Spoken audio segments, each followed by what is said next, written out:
For us, it's about kids playing football in a safe environment. So we had 40 children unattached to a football club, and James Watts-Rees, who was my boss at the time, was a committee member at Tom Pentra, and he asked me, why don't we set up a sports team at Tom Pentra? Yeah, straight away we were on the phone to people like Alicia, people like Cicely from the FAW, and how we do it, how can we get funded, how can we get sponsorship, and it was pretty much as simple as that. The week after we were running a session for Tom Pentra, under 5, under 6, under 7, and what you see here today is down to that.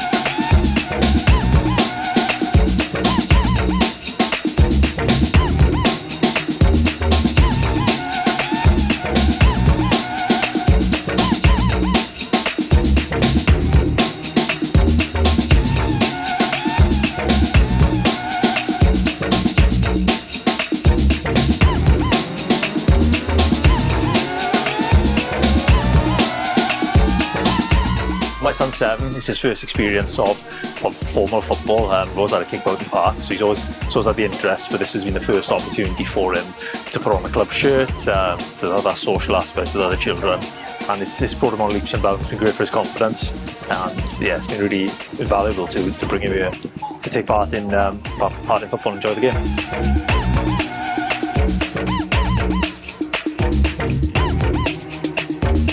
We wanted to see players of all ages, all abilities, playing the game that we love. We now have 15 players, started from nothing. We're about to play our first friendly against Trevelyan on Sunday, which will be a great advocate for us to go over there in their new facility that they just had from the FAW. And we're going to enter the league, the under 50s league, which will be in Caldecott at the end of the month. So again, under 50s, playing sport, enjoying, having fun, the social aspect of it is massive, it's huge for us.